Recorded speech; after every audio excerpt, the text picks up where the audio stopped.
बिस्मिल्लाहिर्रहमानिर्रहीम। अस्सलाम वालेकुम नाजरीन। प्रोग्राम क्लैश में मैं हूं आपके साथ समीना पाशा। इमरान खान साहब इस प्रोग्राम को रेगुलर होस्ट करते हैं, लेकिन जैसा कि मैंने आपको बताया इससे पहले भी कि उनकी तबीयत ठीक नहीं है, जिसकी वजह से वो आजकल ये प्रोग्राम नहीं कर रहे, तो इसकी जिम्मेदारी आज भी मुझ पर है। आप सबको मैं खुशामदीद कहती हूँ। नाज़रीन, कोरोना कोरोना कोरोना इस वक्त सबसे बड़ी खबर कोरोना वायरस ही बन चुकी है। और अब इसमें अगर मैं ये कहूँ कि हर रोज़ एक नया रिकॉर्ड बनता है और हर रोज़ ही वो रिकॉर्ड टूट जाता है तो गलत ना होगा। नंबर ऑफ केसेस की बात करें, डेथ्स की बात करें, एक दिन में पॉजिटिव केसेस आने का जो रेट है उसकी बात करें, तो हमें यही दिख रहा है कि हर रोज़ एक नया रिकॉर्ड बनता है और अगले ही दिन वो टूट जाता है और एक और नया रिकॉर्ड बन जाता है। कहा जाता है कि दो कश्तियों के सवार मुसाफिर अक्सर डूब जाते हैं, आपको कोई क्लियर रास्ता चुनना पड़ता है, लेकिन सूरत हाल हमें यूं ही दिखाई दे रही है कि बार बार मुल्क में यही बात होती है कि लॉकडाउन हो या ना हो। इमरान खान साहब वाज़ेह तौर पर ऐसा नज़र आता है कि लॉकडाउन के मुखालिफ हैं, लेकिन इसके साथ साथ वो ये भी चाहते हैं कि कोरोना से भी लोग बचें, यानी वो मईशत को भी बचाना चाहते हैं और साथ साथ कोरोना को भी बचाना चाहते हैं। क्या इन दोनों को वो बचाने में कामयाब हो जाएंगे या फिर दोनों में ही ज़्यादा नुकसान कर बैठेंगे, ये बहुत बड़ा सवाल है। इसके साथ साथ अभी तक हम मुख्तलिफ हुकूमती वज़रा और वज़ीर आज़म से ये सुन रहे हैं कि अल्हम्दुलिल्लाह पाकिस्तान में सूरत हाल बहुत बेहतर है।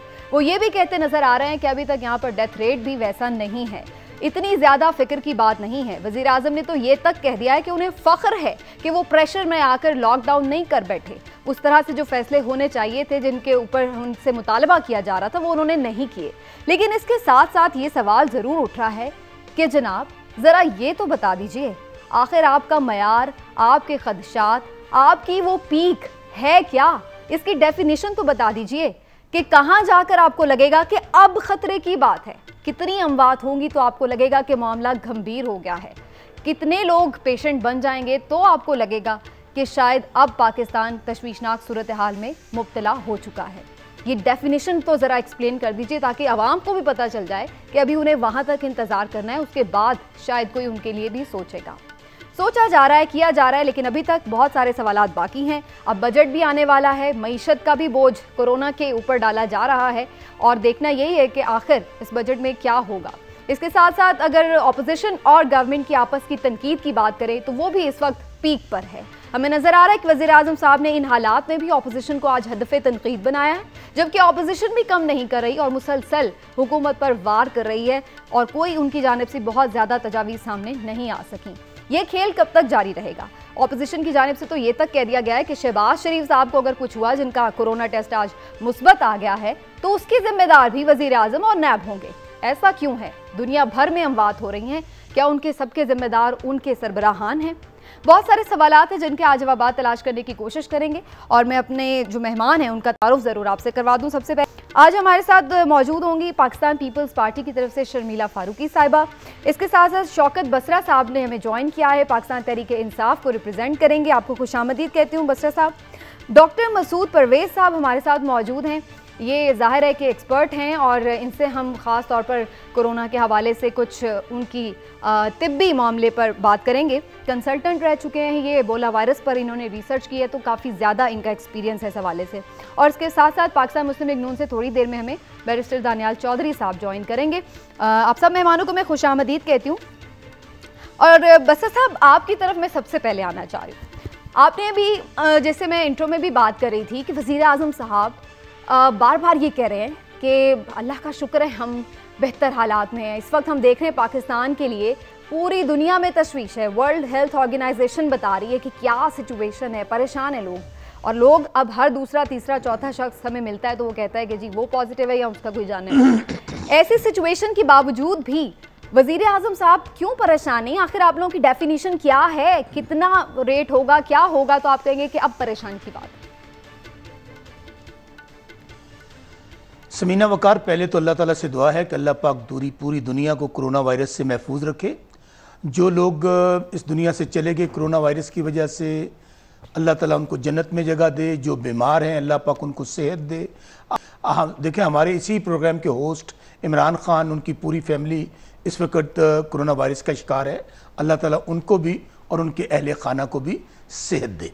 अच्छा, जहाँ तक समीना आपका सवाल है, मैं समझता हूँ बड़ा मैं भी कोई इफेंट बट लगाने का आदी नहीं हूँ। देखिए, मैंने तो कम अज़ कम अपनी ज़िंदगी में या अपनी होश में ऐसी कुदरती आफत जो कि आलमी वबा की शक्ल इख्तियार कर गई है, और ऐसी बीमारी मैंने अपनी ज़िंदगी में नहीं देखी, और किसी ने भी कम से कम मेरे एज के लोग हैं नहीं देखी होगी, कि जिसने 217 ममालिक इंक्लूडिंग पाकिस्तान, मैं ख़ास तौर पे उन ममालिक की बात करता हूँ जहाँ पे कहा जाता था कि उनका हेल्थ का निज़ाम, जिनकी इकानमी, जिनके वसाइल, आसमान से बातें कर रहे हैं, दुनिया फतह कर ली है, दुनिया तक पहुंच गया। अमेरिका से बड़ा मुल्क तो दुनिया में कोई नहीं ना। वहां पे आप देख लीजिए कि क्या लोग वहां कीड़े मकोड़ों की तरह मरे हैं। मैं कहता हूं एक जान भी बहुत कीमती है। जहां तक आपने प्राइम मिनिस्टर की बात करती हैं, देखिए मैं फिर आपको अर्ज कर रहा हूं, इसका एक ही हल है। जिस बीमारी की ना कोई दवाई है ना कोई वैक्सीन है, उसका हल क्या है? उसका हल है एहतियात, एहतियात और एहतियात। मेरा तलक एक गांव के इलाके से है, हारूनाबाद जिला बहावल नगर से। समीना, आज भी हमारे इलाके के लोग पता क्या समझते हैं? वो ये समझते हैं कि कोई कोरोना मरोना कोई नहीं, जड़ी अल्लाह लू आनी आनी आनी है। साथ क्या कहते हैं? ये यहूदियों की साजिश है, ये हुकूमतें पैसा लेने के लिए कर रहे हैं। देखिए इन हालात में प्राइम मिनिस्टर इमरान खान, आपने सही कहा, आज मैं मियां शहबाज शरीफ साहब का और उनके स्पोक्स पर्सन का बयान सुन रहा था। देखें उन ममालिक के अंदर कोरोना जो आज इस वक्त तकरीबन 1 करोड़ के करीब लोग हैं, उनको कोरोना नैब की वजह से लगा है। 4 लाख लोग अगर दुनिया से चले गए हैं तो नैब की वजह से चले गए हैं। जिंदगी मौत अल्लाह के हाथ में है, बीमारी अल्लाह की तरफ से है। और खास तौर पे आप अंदाजा करें अपोजिशन क्यों कहते हैं प्राइम मिनिस्टर। आपको याद होगा शाहिद खाकान अब्बासी साहब क्या कहते थे? आप बुलाए नेशनल असेंबली का इजलास, एक शख्स को भी कोरोना हो गया तो हम जिम्मेदार हैं। प्राइम ऐसे लोगों में खौफ पैदा किया जा रहा है। डे वन से एक ही बात प्राइम मिनिस्टर और हुकूमत कह रही है, दुनिया के मैं फिर कह रहा हूं, आप उनको छेड़ें। ये जो आपका कोरोना है, ये ना कोई मुल्क देख रहा है, ना कोई रंग देख रहा है, ना कोई मजहब देख रहा है। यही तो मेरा सवाल है, जब इतनी संगीनी है तो आप लोग क्यों ये नहीं सोच रहे कि मईशत को बाद में देख लेंगे, पहले कोरोना से निपटा जाए? ये प्रायोरिटी क्यों अभी तक नहीं दिख रही है? यही तो मेरा सवाल है। आप लोग क्या सोच रहे हैं कि अमेरिका जैसे हालात हो फिर जाएंगे? समीना, कोई भी हुकूमत हो, उसका अवलीन फर्ज जानो माल का तहफ़्फ़ुज़ है। क्या आप सोच सकती हैं कि मैं फिर कह रहा हूं कि अगर पाकिस्तान के अंदर आपने कहा कि कितनी लाशें और चाहिए, एक जान भी बहुत अजीज है। मैं ये कह रहा हूं कि जब ये बात प्राइम मिनिस्टर करते हैं, उस कुदरती आफत का हवाला देते हैं जिसने कुछ नहीं छोड़ा दुनिया के अंदर, तमाम हेल्थ के निजाम तबाह कर दिए, इकोनॉमीज तबाह कर दी, तो उसमें हम क्यों अल्लाह का इज़्ज़त करते हैं कि कुदरती जो आफत है इसने हमने, आज भी कह रहा हूं कि लोग वो ममालिक जहां पर लॉकडाउन किया गया, जहां पे लॉकडाउन कम किया गया, जहां पे स्मार्ट लॉकडाउन किया गया, आप कंपैरिजन देख लें समीना, वहां पे ये वाली पॉलिसी ही कंटिन्यू रखेंगे। 1 लाख हमवात हो चुकी है अमेरिका के अंदर, उसको भी एसओपीज के साथ खोल दिया गया है। आज भी हम आपको यही कहते हैं कि खुदारा एहतियात, एहतियात और एहतियात। आप देखें ना, आप अभी मैं जिस दफ्तर में गया हूं, करनी चाहिए बिल्कुल। वहां से क्या पता चला है, ऐसे दफ्तर। हाँ जी, आप सही कह रहे हैं, बिल्कुल सही कह रहे हैं। आपके तरफ मैं दोबारा भी आती हूँ, लेकिन आपके 1-2 पॉइंट्स बड़े अच्छे थे जो मैंने भी सवाल उठाए हैं, और दानियाल साहब हमारे साथ मौजूद हैं, दानियाल चौधरी साहब, तो उनसे भी जवाब लेना बड़ा जरूरी है। दानियाल साहब, आपसे मैं खास तौर पर ये बात जानना चाहूंगी, आप लोगों की तरफ से भी ये कहा गया, शहबाज शरीफ साहब का मुस्बत आ गया है कोविड टेस्ट, और हम सबको भी उस पर अफसोस हुआ है और हम उनके लिए दुआ को अल्लाह ताला उन्हें सेहतयाब करे, सबको सेहतयाब करे जो भी कोरोना के पेशेंट है। लेकिन ये कह देना कि जी वो नैब पर उसकी जिम्मेदारी है या वजीर आजम पर उनकी जिम्मेदारी है, ये कैसे आप जिम्मेदार उनको कैसे ठहरा सकते हैं? बिस्मिल्लाहिर्रहमानिर्रहीम। देखें, हम जब जिम्मेदारी की बात करते हैं तो हम उस गठजोड़ की बात करते हैं जो नैब और न्याजी का है। जब हम बार बार रिपीटेडली कहते रहे कि शहबाज शरीफ साहब खुद अपनी स्टेटमेंट्स में कहते रहे कि वो गवर्नमेंट के साथ काम करने में, गवर्नमेंट को फैसिलिटेट करने में और हर तरह की तरीके के साथ मौजूद हैं वीडियो लिंक पे, और जो उनको डॉक्यूमेंट्स चाहिए, डॉक्यूमेंटेशन चाहिए, वो हम देने के लिए तैयार भी हैं और दे भी रहे हैं। और जब हम कहते हैं कि भाई कि इनकी गलती है, क्योंकि ये स्टेट का काम है कंट्रोल करना उन लोगों को, इन ऐसे सिनेरियोज को, कि जब पूरा मुल्क में आपके अफरा तफरी बनी हुई है कोरोना की, तो हमें समझ नहीं आई कि इनको एकदम से ऐसी क्या जल्दी पड़ गई थी कि कि 1 तारीख को बुला रहे हैं और उस तारीख से 3 दिन पहले के गिरफ्तारी के वारंट्स ने निकाले हुए थे कि इसमें इनकी मेलाफाइड इंटेंट नजर आती है। लेकिन देखिए यहाँ से बात जो है कुछ आगे चली गई है। ये तो अल्लाह ताला उनको सेहत दे और शहबाज साहब अल्लाह ताला उनको जल्द से एहतियात करे। लेकिन जाहिर है वो और भी लोगों से मिल रहे हैं ना, हाई कोर्ट भी गए हैं, वहां पर पीएमएलएन के लोग ज्यादा आसपास थे, तो कोरोना तो खुदा न खास्ता किसी से भी लग सकता है। और जो मैं फुटेजेस देख रही थी, आधे लोगों ने तो मास्क भी नहीं पहने हुए थे, जो उनके आसपास बहुत सारे लोग जमा थे। ये तो गवर्नमेंट की इसमें गवर्नमेंट के क्या बात है, आप फॉलो नहीं करवा सके। देखिए जो बंदा किसी भी सरकारी इदारे में आता है, सरकारी बिल्डिंग में आता है, उसके एसओपीज जो है या उनकी गवर्नमेंट हर बंदे को तो नहीं पीछे जा सकती, फॉलो नहीं किए जा रहे, तो गवर्नमेंट की रिस्पॉन्सिबिलिटी है और लोगों की भी है। लेकिन देखिए this is a very non futile argument, क्योंकि मैं कुछ और कहूंगा, शायद बसरा साहब कुछ और कहें। या इशू ये नहीं है, या इशू ये है कि आज आपके मुल्क में लोग हजारों के हिसाब से, as we speak right now, आज 6 से 7 हजार लोग कोरोना की वबा में मुब्तला हुए। यहां हाईएस्ट काउंट्स जा रहे हैं। लेकिन वो आप मुझे बताएं कि जिस शहर में मैं बैठा हूं, पिम्स में नहीं, खाली एक बस्ता साहब मुझे मैं आपसे 2-3 वादे आज लूंगा और आप हमें यहां करके जाएंगे अवाम के साथ कि पिम्स अस्पताल में, बस्ता साहब, यहां इस शहर में लाखों के हिसाब से 2 शहरों में आबादी है, 6 वेंटिलेटर्स पड़े हुए हैं। आपके रावलपिंडी में आप जाएं तो एक अस्पताल में 12 होली फैमिली में और एक में 8 पड़े हुए हैं। आपके प्राइवेट हॉस्पिटल्स देखें, जब आप गवर्नमेंट की प्राइसेस, स्कूलों की फीस रेगुलेट कर सकते हैं, आपको पता है कि एक रात का एक प्राइवेट हॉस्पिटल, में नाम नहीं लेना चाहूंगा, जो कैपिटल में है, उसका वेंटिलेटर का रेट क्या है? 2 लाख से 2,30,000 रुपया। आपका बड़ा अस्पताल 25 लाख रुपया आप जमा ना कराओ तो आपका मरीज नहीं लेता। आपके प्लाज्मा का रेट मार्केट में 45,000 रुपया चल रहा है कि इतने पैसे दोगे तो आपको प्लाज्मा मिलेगा। इसके जिम्मेवार हम हैं, इसकी जिम्मेवार है इनकॉम्पिटेंट गवर्नमेंट। अगर आज इनकी, देखिए बसरा साहब मेरे भाई हैं और इनसे मेरा बड़ा प्यारा रिलेशन है, मैं बसरा साहब से दोबारा रिक्वेस्ट करूंगा कि यहां आई थिंक हर चीज को पीछे रख के बसरा साहब आज इस शो में वादा करके जाएं, कहें कि मैं अपनी आवाम की खातिर जो अस्पताल है बड़ा है, वो शिफा हॉस्पिटल है या कोई और है, जो बड़े अस्पताल है, मैं इनके रेट जो नॉर्मल दिनों में थे वेंटिलेटर के 70 से 80 हजार, मैं उन्हीं रेट्स पे वापस लेके आऊंगा। ये आपकी बात सही है चौधरी साहब। देखिए यहां तक कि मैं आपकी बात से बिल्कुल इत्तेफाक करूंगी कि इस वबा से निपटने के लिए जो इंतजामात करने हैं वो बहरहाल हुकूमत ही की जिम्मेदारी है। अगर आप हर शख्स के पीछे डंडा लेकर नहीं भी चल सकते कि भाई एसओपी पे अमल करें, आप अगर तो तब भी इंतजाम तो गवर्नमेंट को टेस्ट कराते हैं तो 8,000 रुपया प्राइवेट हॉस्पिटल में टेस्ट हो रहा है, प्राइवेट लैब से, वो चुगताई है, वो डायग्नोस्टिक है या कोई और है, जो मैक्सिमम, या शौकत खानम है।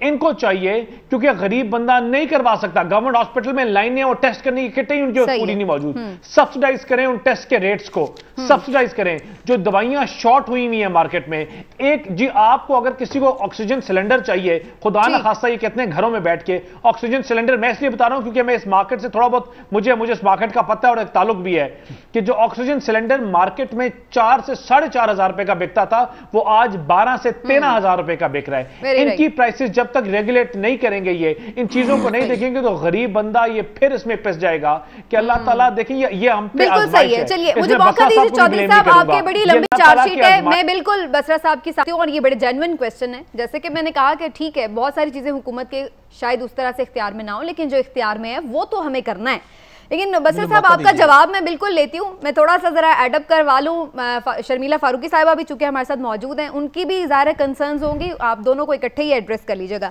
शर्मिला फारूकी साहिबा, आज प्राइम मिनिस्टर साहब ये कह रहे थे कि अपोजिशन ये चाहती है कि लाशें चाहती है, अपोजिशन ये चाहती है कि लॉकडाउन हो और उससे मईशत कमज़ोर हो और फिर इन्हें तनकीद करने का मौका मिले, सियासत करना चाह रही है। शर्मिला साहिबा, आप लोग लाशें चाह रहे हैं, क्या चाह रहे हैं आप? समीना साहिबा, देखें, ये अब ऐसे हालात और मामलात हो गए हैं जहां अब आप अगर टेलीविजन खोलें या अपने इर्द गिर्द देखें तो आपको आपके दोस्त अहबाबों में, रिश्तेदारों में कोई ना कोई कोरोना पॉजिटिव मिल रहा है। और आए दिन हम सुन रहे हैं कि हमारे जानने वालों में किसी न किसी का इंतकाल हो रहा है कोविड-19 से। और ऐसे मौके के ऊपर मेरा ख्याल है अगर कोई भी सियासत करता है, चाहे वो हम करें चाहे वजीर आजम करें, तो मैं समझती हूँ इंतहाई बेहिस इंसान होगा।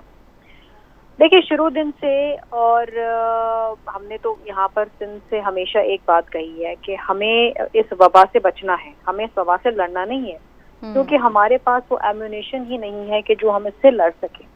और इससे बचने का तरीका यही है कि हम एक तो सोशल डिस्टेंसिंग करें, एहतियाती तदाबीर अख्तियार करें और बिलखुसूस गैर ज़रूरी तौर पे घर से बाहर ना निकलें। दुनिया के हर मुल्क ने, चाहे वो तरक्की पजीर हो या तरक्की याफ्ता हो जी, उन्होंने एक फॉर्मूला जरूर अपनाया, वो है लॉकडाउन का, स्टार्टिंग फ्रॉम वुहान चाइना। और जिन ममालिक ने देर की लॉकडाउन करने में, वहाँ पर ये इतना जल्दी फैला और इतनी अमवात हुई और इतना इन्फेक्शन रेट आया कि वो आज तक उसे संभाल नहीं पा रहे हैं। और उन ममालिक में अब इटली ले लें, स्पेन ले लें, सिंध करने जा रहे हैं दोबारा से लॉकडाउन। शर्मिला फारूक साहिबा, आप लोग दोबारा लॉकडाउन करने जा रहे हैं? देखिए, लॉकडाउन का वक्त गुजर चुका है। अब जो कम्युनल स्प्रेड होना था वो इस हद तक फैल चुका है कि अब हमारे पास एक ही ऑप्शन है, और वो ये है कि आप ना सिर्फ सिंध के अंदर बल्कि पूरे मुल्क के अंदर आप टेस्टिंग बढ़ाएं, रैंडम टेस्टिंग करें, लोगों को टेस्ट करें, जो पॉजिटिव है उसे आइसोलेट करें। अब ये एक वाहिद तरीका रह गया है कि हम इससे किसी तरीके से निपट सकें। तो नहीं कर रहे आप लोग और उसके लिए नहीं, देखिए सिंध के अंदर तो हमारी कोशिश ये है कि हम टेस्टिंग बढ़ाते जाएं। हम 80 टेस्ट पर डे से शुरू हुए थे और आज अल्हम्दुलिल्लाह हम तकरीबन 9,500 से ऊपर टेस्ट कर रहे हैं। ठीक हो गया। देखिए, ओवरऑल भी बड़ी है, जैसे आज प्राइम मिनिस्टर साहब ने भी बताया, हम 4 घंटे में 25,000 कर सकते हैं। आप बताइए, दिल पे हाथ रखिए और आपके दोनों मेहमान भी यहाँ बैठे हैं, अपने ज़मीर को हाजिर नाज़िर रख के ये जवाब दें कि भाई मुझे बताइए कि जब ये कहा जाता था कि जी दुकानें खोल दो, पार्क खोल दो, ब्यूटी पार्लर्स खोल दो, लोग शॉपिंग करें, यहाँ वबा फैलती जा रही है, अस्पतालों में जगहें कम पड़ती जा रही है और आप शॉपिंग की बात कर रहे हैं। पीआईए जहाज तैयारे का एक इतना मेरा ख्याल है दिल दुखाने वाला एक सानिया हो गया, और आप कह रहे हैं ईद पे नए कपड़े बनाओ और ईद मनाएं आप।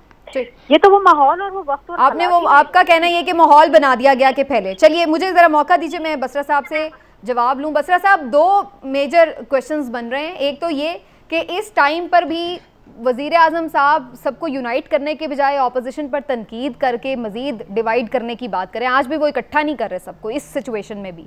दूसरी चीज़ के इंतजाम तो बहरहाल आपको ही कर रहे हैं। दोनों को रिस्पॉन्ड कर दीजिए। एक तो पहले दानियाल साहब ने एक बात कही थी, मैं चाह रहा हूं कि फैक्ट्स एंड फिगर में बात जाए। उन्होंने कहा था कि टोटल जो वेंटिलेटर्स हैं उनकी क्या सूरत हाल है। मैं आपको एग्जैक्ट दानियाल साहब बताता हूं ताकि आपको भी पता हो कि आपके पिंडी में कितने वेंटिलेटर्स हैं और टोटल की तादाद क्या है, वो ज़रा सुन लें ताकि आपको पता होना चाहिए और आप गलत फिगर कोट ना करें कि फिगर है क्या। मैं अगर एक सेकंड से शुरू करें तो फिर मैं आपको फैक्ट्स के साथ बात करना चाहता हूं। जी, मैं पिम से मैं आ रहा हूं ब्रदर, आ रहा हूं। मैं आपकी बातों का जवाब देने के लिए वो एग्जैक्ट फिगर निकाल रहा हूं ताकि कोई फिगर आपके पास गलत ना चला जाए। अच्छा, ये समीना सूरत हाल ये है, अभी तक कोरोना वायरस की जो टोटल तादाद है वो है 4,52 ये हैं टोटल पेशेंट। अब इन्होंने कहा कि वेंटिलेटर्स की तादाद क्या है वो सुन लें। जो वेंटिलेटर्स हैं पूरे पंजाब में उनकी टोटल तादाद है इस वक्त, एक सेकंड, अब तो आप लोगों ने ऐप भी मुतारिफ करा दिया ना, कोई भी शख्स चेक कर सकता है कि किस हॉस्पिटल में कितने वेंटिलेटर्स हैं, क्या मरीज हैं, कितने बेड्स अवेलेबल हैं। हाँ जी, ऐप आ गई। नहीं, मैं अभी सिर्फ मैं चूंकि उन्होंने सवाल उठाया है, वक्त कम है ना, आप इतना टाइम लगाएंगे डेटा में तो बड़ा मुश्किल हो जाएगा। सिर्फ एक सेकंड मैं ना बस मैं यूं करती हूँ, ब्रेक ले लेती हूँ। बसरा साहब, आप तब तक डेटा निकाल लें अपना अच्छे से, जरा उसको तैयार, और मीनवाइल हम ब्रेक ले लेते हैं। डॉक्टर साहब भी हमारे साथ मौजूद हैं और यकीनन सब लोग जानना चाहते हैं उनकी एक्सपर्ट ओपिनियन क्या है कि क्या कोरोना से बचने का वक्त निकल चुका है या अभी हमारे हाथ में कुछ है। जानेंगे डॉक्टर साहब से ब्रेक के बाद। हमारे साथ रहिए।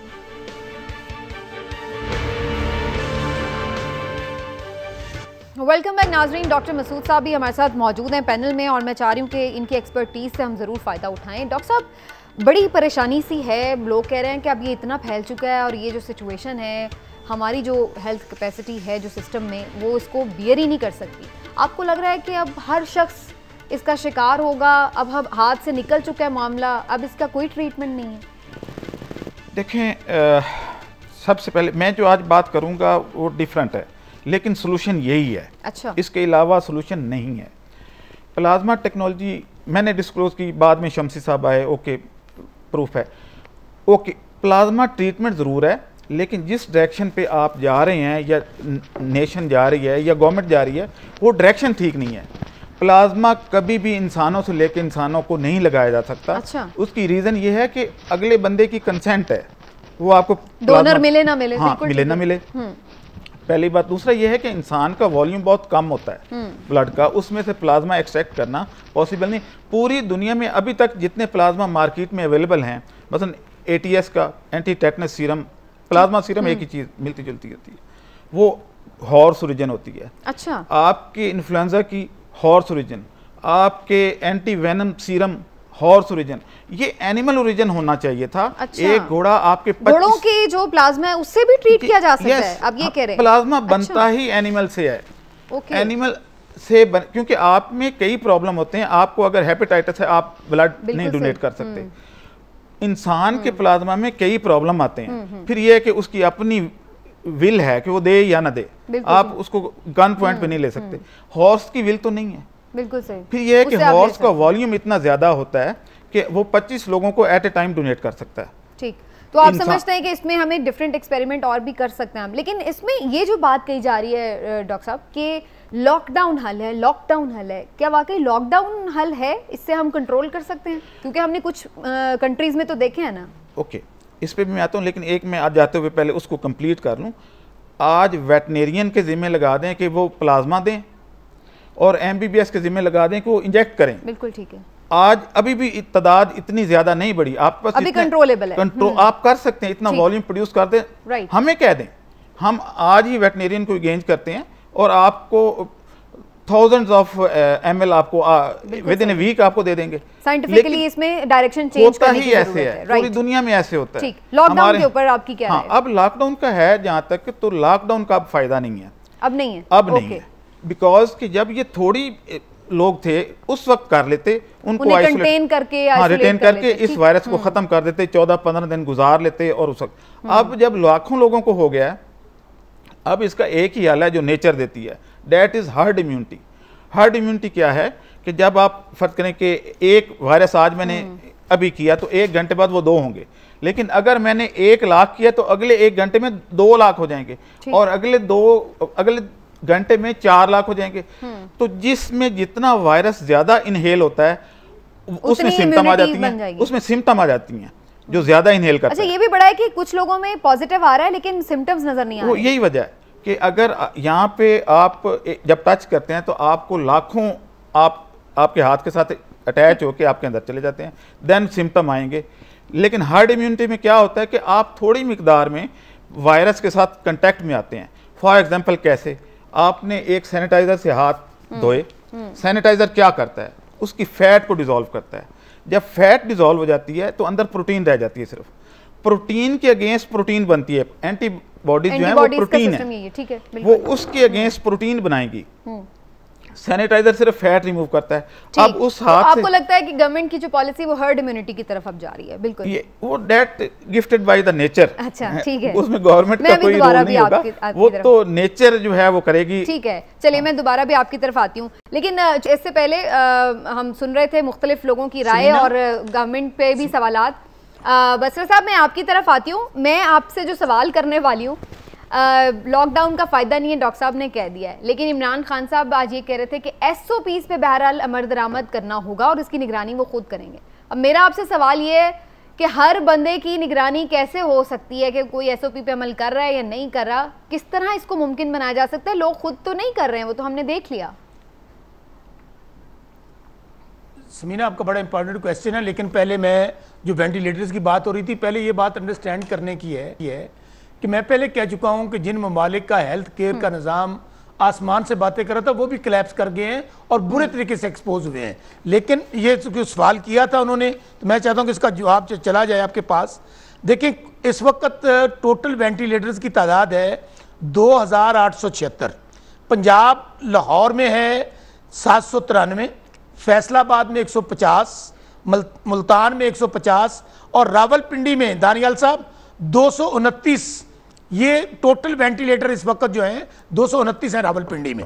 अच्छा, अब बात डिबेट ये नहीं है, डिबेट वही है जो अभी बातें हो रही थी कि हमें बतौर कौम इसको लड़ना है, बतौर कौम इसको फेस करना है, और वो हमें इत्तेहाद के साथ मुत्तहिद होके, आप देख लीजिए ना, जैसे वजीर आजम आज यूनिटी डेवलप कर रहे थे, आज वो वाला इत्तेहाद जो वजीर आजम साहब आज बनाने की कोशिश कर रहे हैं। देखिए मेरी नहीं समीना, मैं आपको गुजारिश करूं, देखिए मैं पहले आपके सवाल की तरफ आना चाहता हूं। पहली सूरत ये है कि आपने प्राइम मिनिस्टर ने जब भी हम मीटिंग्स करते हैं इत्तेफाक से फैसले होते हैं। इनकी 2 गवर्नमेंट हैं GB में और कश्मीर में, क्या आपको इस 2.5 महीने में कोई उनकी मुखालफत की आवाज आई? उन्होंने जो SOPs थे, जो हमने बातें तय की, उन पर अमल किया। तो ये तो उनकी शाबाश है, इसमें आपका क्या सवाल है? अगर अपोजिशन नहीं, मैं ये बात कह रहा हूं कि वो मुत्तहिद होकर हमने फैसले लिए। इस GB ने और कश्मीर में नून लीग की हुकूमत थी, उन्होंने फॉलो किया मरकज की तरफ से जो फैसले हुए। हम इसी तरह तमाम सूबे और बाहर आके उन्होंने भी तनकीद की और आपने भी तनकीद की, फैसले लेते थे और अवाम को कंफ्यूज किया। ये हुआ नहीं, तनकीद जब जाहिर है 7 बजे के शो शुरू होते थे तो मीडिया की कंजम्पशन के लिए, पब्लिक कंजम्पशन के लिए, पॉलिटिक्स के लिए, तो खुदारा ये पॉलिटिक्स का वक्त नहीं है। अब आपने जो बात कही SOPs, देखिए SOPs यही हैं। प्राइम मिनिस्टर जो कह रहे हैं कि हमें खुदारा जो एहतियाती तदाबीर है उन पर अमल करें। हुकूमत क्या कर रही है? अब हुकूमत ने, पहले क्या हो रहा था, यकीन माने हलकों से दानियाल साहब भी बैठे हुए हैं, लोगों को जेलों में भरा जा रहा था, जेलें बंद हो रही थी।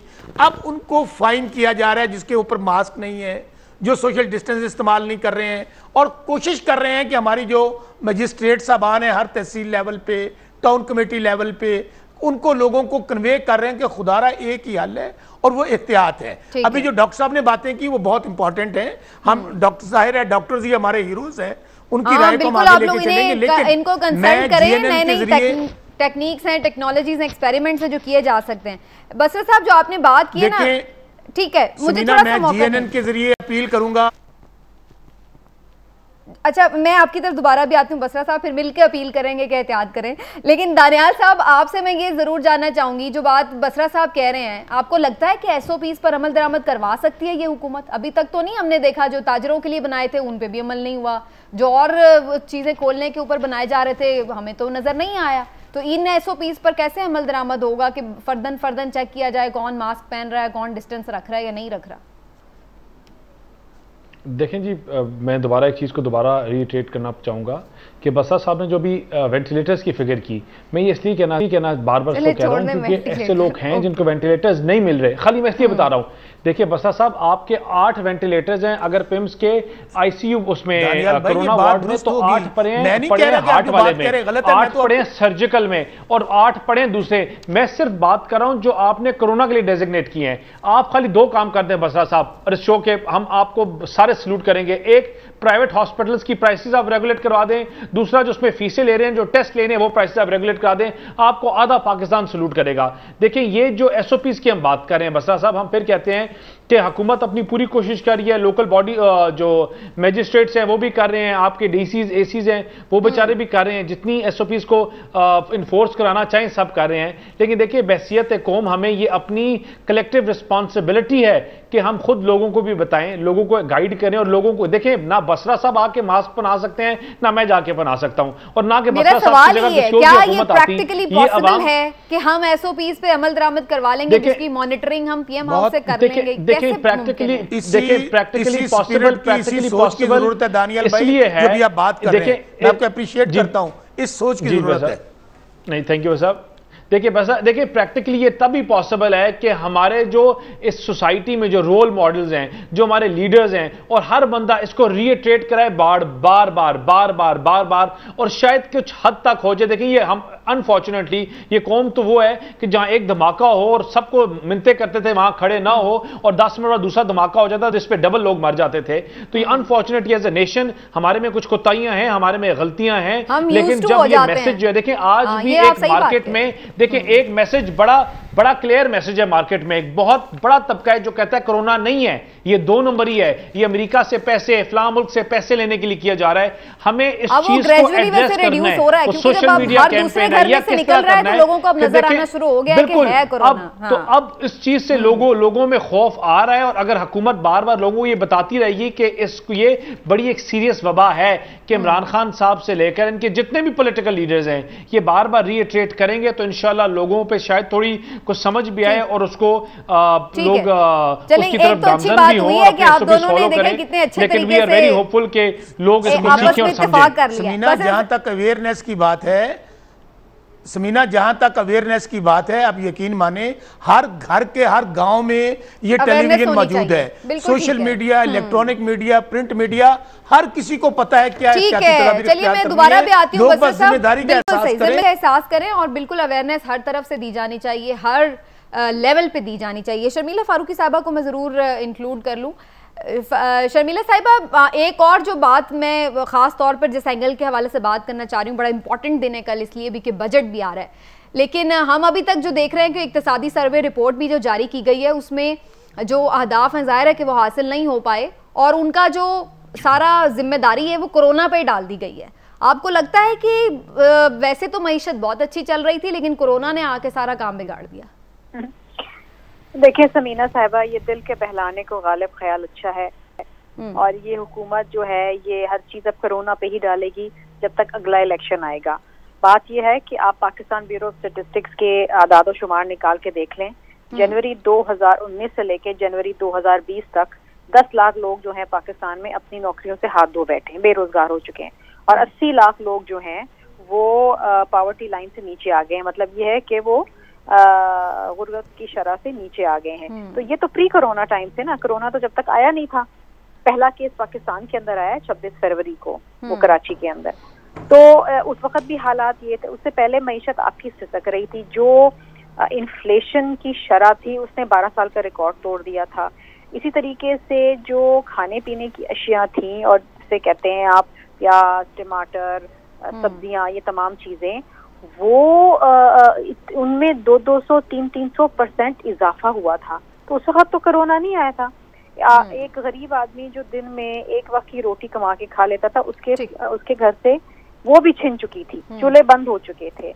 अच्छा जनाब, आप बात करते हैं कि जी हम 1 करोड़ नौकरियां देने आए हैं, और 1 करोड़ नौकरियां आपने उससे जायद जो हैं वो लोगों से छीन, बेरोजगार हो गए, बेरोजगार हो गए लोग। इसी तरीके से आपने गैस का बुहरान देखा, आपने आटे का बुहरान देखा, आपने चीनी का बुहरान देखा। अब चीनी की इंक्वायरी रिपोर्ट को आए हुए 21 दिन से जायद हो गए हैं, लेकिन बेहद अफसोस से मुझे ये कहना पड़ता है कि ये हुकूमत इतनी बेहस है कि अभी तक चीनी के पैसे नीचे नहीं आए हैं। मतलब कोई इसका फायदा नहीं हुआ। अब अदालत ने भी हुक्म जारी कर दिया है कि 70 रुपए पता चले, देखते हैं बिकती है नहीं। ठीक है शर्मिला फारूक साहब, आपने जो कंसर्न्स उठाए हैं हम बसरा साहब से जवाब भी लेंगे, मजीद भी बात होगी, नाज़रीन डिस्कशन को आगे बढ़ाएंगे। एक ब्रेक के बाद हमारे साथ रहिएगा। वेलकम बैक नाजरीन। प्रोग्राम के आखिरी से मैं डॉक्टर साहब से ज़रूर एक दो बातों की जवाब लेना चाह रही हूँ। डॉक्टर साहब, अब हम देख रहे हैं कि जिस तरह फिगर्स कोट हो रहे हैं, अस्पतालों की कैपेसिटी जो है तकरीबन ख़त्म हो चुकी है और अभी भी लोग ज़ाहिर है नंबर ऑफ़ केसेस बढ़ते चले जा रहे हैं। अब लोग ये सवाल कर रहे हैं कि फिर हम क्या करें। घरों पर अगर कोई ख़ुद को करंतना में रख रहा है तो वो उतनी एहतियात तो नहीं कर सकता, इस तरह तो जो बाकी घर वाले हैं उनके लिए भी ख़तरा पैदा हो जाता है कि वो कैसे उससे बचें। तो क्या होना क्या चाहिए, हल क्या है जो लोग हो जाएं? देखें, मैंने पहले कहा कि हमारी डायरेक्शन गलत है। सैनिटाइज़र लिमिटेड एरिया को आप डिसइंफेक्ट करते हैं। आप जब घर से निकलते हैं तो अंदर, जैसे हम थिएटर में ऐसे ही करते हैं, सर्जिकल थिएटर में हम ऐसे ही करते हैं कि ऑपरेशन किया उसके बाद यूवी लाइट इस्तेमाल करते हैं। यूवी लाइट से तमाम वायरस किल हो जाते हैं, ठीक है। और उस आपके स्टूडियो में बल्कि होना चाहिए, जब आप इसको क्लोज इन्वायरमेंट जहाँ भी होगा, जहाँ पेशेंट हो, वार्ड बने हुए हैं, वहाँ पे यूवी लाइट का इस्तेमाल करवाएं। और अगर कोई पेशेंट रिकवर हो जाए, ये नेचुरली सनलाइट में होता है, सनलाइट में होता है, लेकिन इसके लैंप मिलते हैं और कोई कॉस्टली भी नहीं है। अच्छा, अगर वैसे कोई यूवी लाइट नहीं भी लगा रहा, लेकिन अगर वो ज्यादा सनलाइट में खुद को एक्सपोज रखता है तो बात बन सकती है क्या? नहीं, वहाँ पे उसकी स्किन भी तो डैमेज होगी ना, वो क्योंकि इंसान की स्किन को भी वो डैमेज करती है वो लाइट। इसलिए आप जब लगाएं तो खुद निकल जाएं। नहीं, मैंने कहा अगर डायरेक्टली सनलाइट से खुद को आप, इसीलिए आपकी आई थिंक कि आपकी मोर्टेलिटी रेट इसीलिए कम है। अच्छा, ठीक। अदरवाइज आपने एहतियात कोई नहीं की, कोई प्रोटोकॉल्स आपने अडॉप्ट नहीं किए, आपकी आवाम सड़कों पे फिर रही है, हाथ मिला रही है, सारा कुछ हो रहा है। तो अगर मोर्टेलिटी रेशो कम है तो उसकी वजह शायद ये है। ठीक है। और दूसरा ये है कि अभी आपकी पीक के बाद ये हार्ड इम्यूनिटी जब डेवलप होगी, यानी हर बंदे ने इस प्रोसेस से गुजरना है। अब गुजरना है, हर एक को गुजरना है, कांटेक्ट में आना है उसमें। बिल्कुल ठीक। ये छोड़ दें कि बच जाएगा, वो लॉकडाउन हो जाएगा, जब भी निकलेगा बाहर तो सारे कैरियर फिर रहे होंगे। राइट। चलिए, मुझे थोड़ा सा चूंकि मईशत पर इससे पहले बात हो रही थी, साहब आपको क्या लग रहा है अगले बजट में कुछ आपको लग रहा है कि आवाम को रिलीफ मिलने जा रहा है? क्योंकि जो अभी तक की हम सूरत हाल देख रहे हैं वो तो कोरोना की वजह से सब कुछ ख़राब होता नज़र आ रहा है, तो अगला बजट भी कोरोना के नज़र होने जा रहा है। देखें जी, मैं एक चीज़ बड़ी क्लियर दोबारा बार बार जिस शो में जाते हैं करते हैं कि हुकूमत को एक नई लाइफलाइन मिली है और वो कोरोना को अपनी लाइफलाइन एज इस्तेमाल कर रहे हैं कि कोरोना आने से पहले मईशी 9 महीने ऑलमोस्ट गुजर चुके थे। उन 9 महीनों में 300 अरब रुपया अराउंड 2000, ठीक है ना, 2000 अरब रुपया खसारा था जो उन्होंने अपने टारगेट्स मीट नहीं किए थे।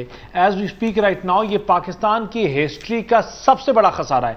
देखिए, जिससे पिछला साल था उसमें क्या था, हम जब गवर्नमेंट हम आपकी गवर्नमेंट की इनकॉम्पिटेंस बताएं कि हम पाकिस्तान की हिस्ट्री में हाईएस्ट टैक्स कलेक्शन छोड़ गए 4000 अरब रुपया। हम इन्होंने क्या करना था अगले साल, खाली वही टैक्स कलेक्शन करनी थी, सिर्फ वसूल करनी थी। इन्होंने क्या किया, उसमें भी 700 कुछ अरब रुपया शॉर्टफॉल, इनकी इनकॉम्पिटेंस। देखिए, आज आपकी मार्केट स्टेगनेंट है। इन्होंने अपने अगले साल में ग्रोथ दिखाई भी है।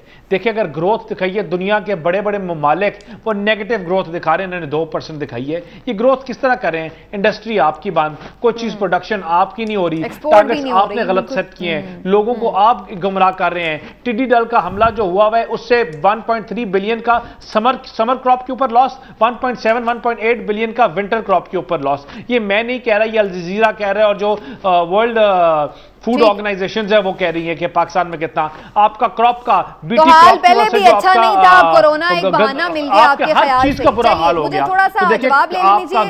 गंदम का अभी शॉर्टफॉल है, आपका चल रहा है केपी। प्रॉब्लम्स आपको ज्यादा नजर आ रहे हैं। बसरा साहब, आपका वक्त है अब और 1 मिनट है, मैं चाहती हूँ आप रिस्पॉन्ड कर दें। आपकी मईशत का हाल पहले भी अच्छा नहीं था, कोरोना पे मत डालें।